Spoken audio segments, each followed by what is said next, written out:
All right, we are here now in the setting up your loop station in order to be able to play it.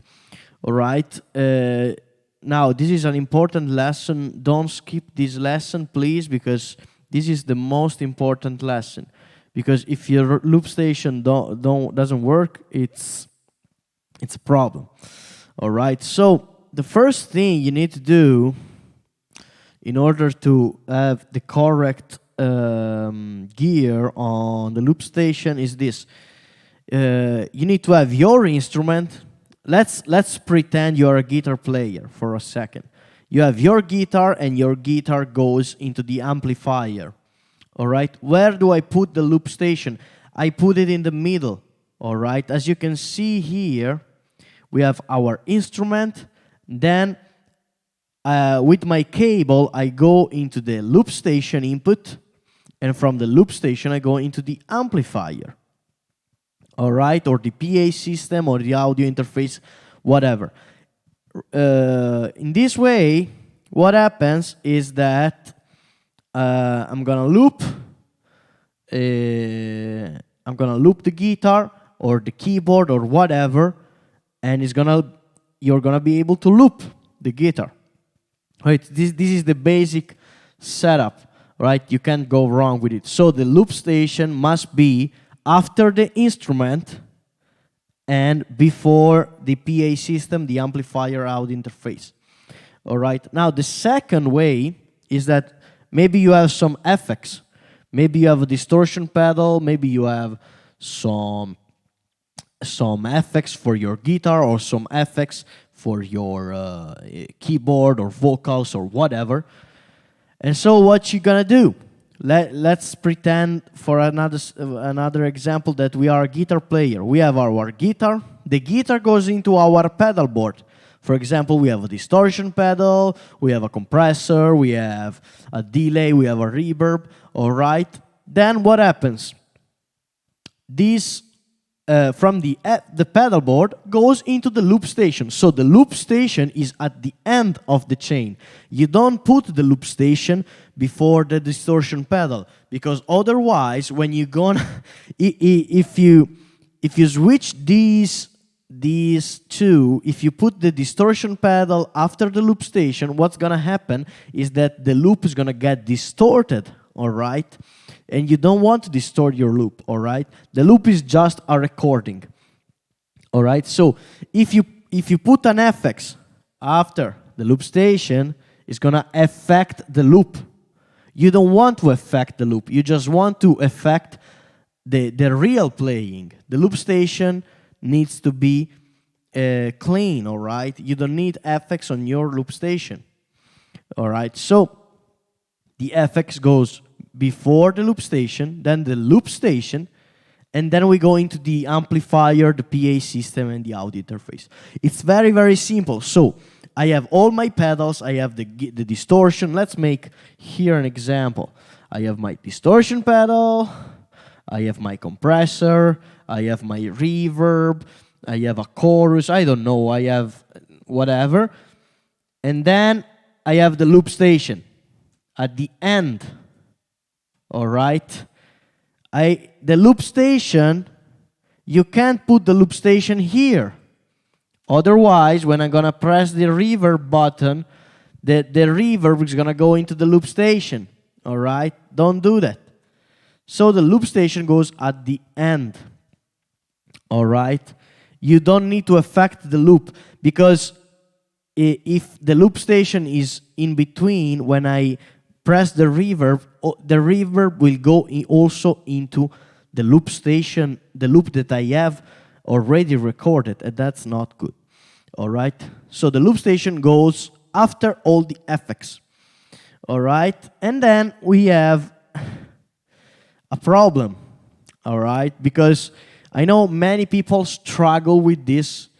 And now this is the important part. If you are a guitar player, if you have if you have two-channel amplifier and stuff like that, now I'm going to explain how to fix that problem.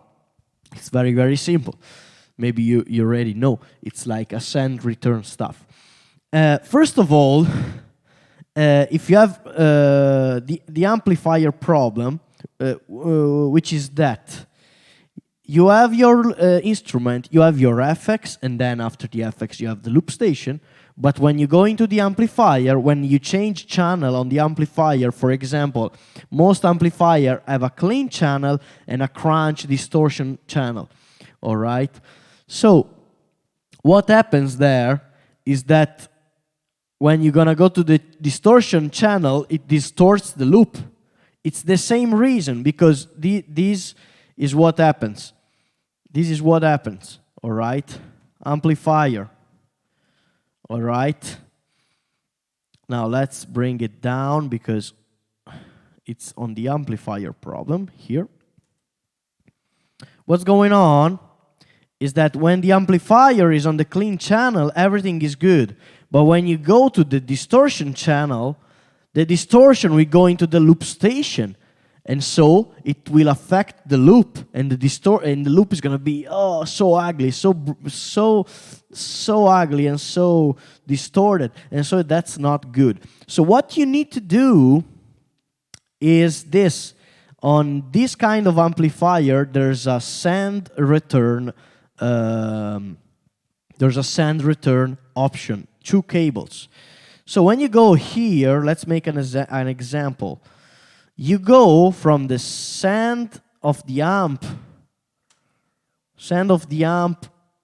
to input of the loop station. All right, that's important. And then you go from the loop station to the return of the amp. In this way, what happens is that the loop station will have the FX after the amp channel, all right? And it also, and it will have only the amp volume at the end, all right? It doesn't affect the distortion. In this way, you can use a loop station with also the 2 channel. It's like this. You need to have your amp channel 1 here, channel 1 here, amp channel 2 here, and then we have the loop station. And then the loop station, all right? The passage to do this is by simply send return of the amp, all right? And in this way, with the send return, then you will have a clean loop every time. All right, so that's basically how to avoid the amplifier problem, that it will distort the sound. Now, that's what you don't need to do. The chain here, it's not good, because the loop station is before the amplifier, the channels. You need to put the channels before with the send return mode or the FX mode. Every amp's got his own method, all right? And then we have the loop station that will go back to the amplifier. So that's very important, all right? Don't miss this passage, otherwise the amplifier will distort your loop. This is a very important lesson. It's mostly for guitar player, this last part, but you can have also as a keyboard player. Maybe you are a keyboard player and you have 2-channel amplifier. That's not going to happen. All right. So if you go to a PA system and you are a one-man band like me, that's no problem. All right, because you don't have 2 channels. And also the other problem that you may face is that there's no sound problem. The no sound, it means that your loop station, it's after the amplifier, all right? Let's make this, let's see.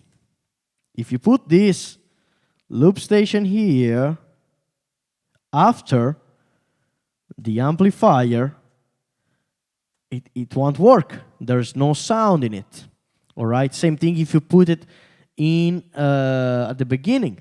All right. Also, other problem, on my loop station, there's no recorded effects. Why? Because you put the loop station before the effect. If you put the loop station here, All right, the FX won't work. You need to put the loop station after the FX. So let's recap briefly. The correct way is this one. All right, we have our instrument, then we have our FX. All right, let me get this clear. Then we have the loop station, and then the amplifier. If the amplifier has multiple channels, you have to do the send return stuff. So you have one cable that goes into the loop station, then the loop station goes back to the return channel, and then from there you're ready to go. All right, it's like the loop station is after the FX of the amplifier.